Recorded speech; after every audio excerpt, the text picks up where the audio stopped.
everyone! Welcome back to my YouTube channel. Let's clear it with Attorney Claire. Noong pa palang taong 2022 ay tutol na ang tatlong senador na ito. Sina Senator Robin, Senator Bong Revilla at Senator Jinggoy na tuluyang ipasara ang mga pogo dito sa ating bansa. Ano ba ang nagiging pangunahing dahilan nila para huwag daw idamay ang mga legal na pogo sa bansa? Of course, pera!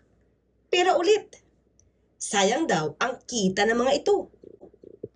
Pero hindi nila alintana ang mga negatibong epekto na maidudulot ng mga pogong ito sa ating bansa. Nasabi na natin doon sa ating isang YouTube channel, Batas with Attorney Claire Castro, na mismo ang presidente ng China, si Xi Jinping, ang nagpanukalang wag nang ipagpatuloy ang pagpapasok ng pogo dito sa Pilipinas. Marami daw itong kaakibat na problema. Actually, nararamdaman na natin ito ngayon na ibubunyag pa unti-unti ang mga krimen nangyayari sa loob ng pogo hubs. Pero dahil sa pera, lahat ng mga panganib na maaaring maidulot o naidulot na nga ng pogo ay hindi pinansin at hindi pa rin napapansin ng karamihan. Buti na lang, nandiyan ang PAOK under the administration of PBBM na siya ngayong nagmo-monitor at nag-iimbestiga ng mga illegal activities ng ibang mga pogo. Ano ba ang sabi ng dating PAGCOR Chief Andrea Domingo patungkol rito? Ang sabi nga niya, hayaan na magkaroon ng pogo hubs kung saan doon lalagak o mag-i-stay ang mga workers at ang hubs daw ang magbibigay proteksyon sa mga workers nito. Ang pogo din daw ay nagbibigay ng maraming trabaho sa mga Pinoy. Ganun nga ba ang nangyari? Anong klaseng trabaho ba ang sinasabi nitong dating PAGCOR Chief Andrea Domingo?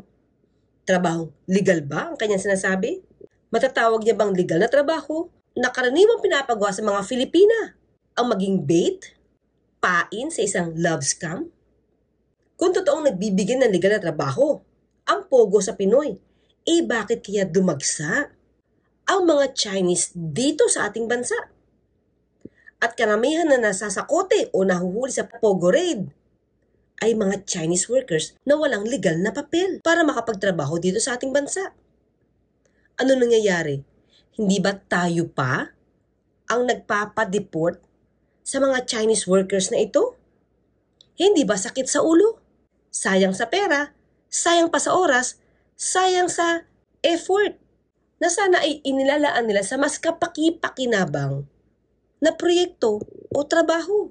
Kahit sabihin pa ng ilang mga senador na ito na ang legal na pogo ay dapat na payagang manatili sa bansa, paano nila masasabi na legal ang ginagawa sa loob mismo ng pogo hubs? Naaral ba nila kung paano ito ma-monitor? Samantalang sa ngayon ay lumalabas na pati politiko, law enforcement, police, at pati yata daw miyembro ng hudikatura ay nabibili na ng mga pogo operators na ito. Kaya hirap na hulihin dahil nagkakaroon na ng leak sa mga planong raid, kaya yung iba nakakaalpas na agad bago pa mang-raid ang PAOK, CIDG at ibang law enforcement agencies. Kaya yung dapat na managot, yung mga nasa posisyon na pogo, hindi mo na makikita mismo sa pogo hubs. Pero alam kaya nila ang katotohanan sa pagmumonitor ng pogo para malaman kung gumagawa ba ng illegal ang isang pogo? Handa ba tayo dito na masugpo ang mga illegal activities ng mga illegal na pogo? Nagiging legal kasi ang dating ng pogo kapag nakakapagparehistro ito sa SEC, sa PAGCOR at sa LGU. Pero hindi rito natatapos ang lahat. Ano ba ang nangyayari kapag nakakuha na sila ng kanilang mga lisensya? Dahil lumalabas na sila ay legal na pogo. Halimbawa natin ay Oriental Gaming. Kapag ito ay nakakuha na daw ng lisensya, dito nagkakaroon ng problema. Dahil ang mga ito na may lisensya na mula sa PAGCOR ay nagiging facilitation company. So paano ito?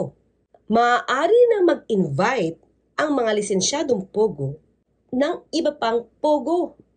At ito ay tinatawag ng micro pogo hubs. 10 hanggang 20 ay maaari nilang maimbita.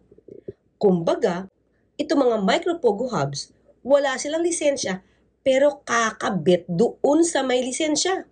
Parang PUJ lang. May kabit system din pala sa Pogo. Ito ba ay na-monitor, especially nung panahon ni dating Pangulong Duterte? Talagang pag ang isang resource person, government official at that, ay harap-harapang nagsisinungaling o harap-harapang umiiwas sa tanong, lalo lang magiging concerned at curious ang isang Senate committee. So lalo naming nire-research ang kanilang background sa iba't ibang aspeto. So the same po dun sa COMELEC, di ba she filed COCs and supposedly bine-verify ng COMELEC yung kanilang identity. May kakulangan doon yung COMELEC? Well, posible pero aalamin pa namin iyon.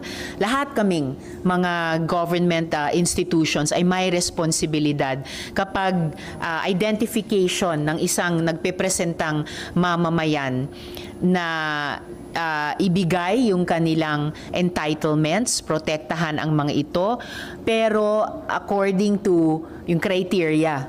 No? So dapat kung may mga criteria at mahigpit na criteria lalo na, dapat ino-observe namin. Kumbaga, dapat gumagawa kami ng due diligence. Dahil nga ayon sa balita, ayon sa research, ang 2 hanggang 300 legal na pogo ay maaari mag-create ng mas marami pang pogo. At ito ay hindi na monitor ng gobyerno.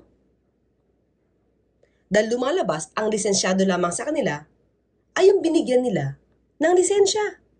Pero paano yung mga na-invite na micro-pogo hubs? Nare-regulate ba ito ng gobyerno? Kumbaga, yung legal na pogo, siya ang nagkikreate at nagiging daan para magkaroon ng illegal na pogo. Hindi ba noon pa na ireklamo na ibang mga pogo workers kapag ka ni-raid, hindi na sila masasakote doon sa pogo hubs na na-raid? Ang nangyayari, tinatanggal sila at binebenta daw sa ibang pogo hubs. Hindi sila makakalaya hanggat hindi sila nababayaran. Kumbaga, nagkaroon na ng ransom.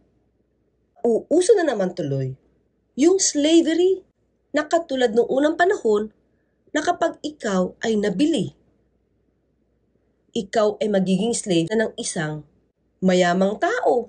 Pero ngayon, pogo ang bumibili ng mga tao para makapagtrabaho sa kanila. Mahirap ma-regulate ang operasyon ng pogo dahil wala tayong sapat na tao para malaman kung ano ang nangyayari sa loob mismo ng pogo. At wala daw tayong sapat na kapasidad para maintindihan ang operasyon ng pogo. Lalo na kung may mga kasabot na silang mga tao na taga-gobyerno. Mahirap ma-regulate ang pogo dahil nga daw sa dagsa ang pera. Nakakasilaw kumbaga. Complicated ang mga scam na ginagawa. Ang nakakalungkot, panahon ni Pangulong Duterte ang sinasabing naging daan upang lumago at dumami ang mga pogo, legal at illegal dito sa bansa.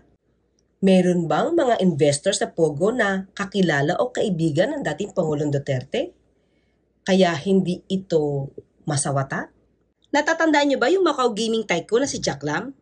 Hindi ba siya yung sa Fontana Hot Spring Leisure Parks Casino Resort dito sa Clark Freeport Zone? Nung pinagbantaan ni dating Pangulong Duterte, itong si Jack Lam na aarestuhin. Dahil sa akusasyong siya ay nag-hire ng 1,316 illegal Chinese workers dito sa kanyang Casino Fontana at napabalita pa nga ang nag-bribe ng mga opisyalis ng Bureau of Immigration.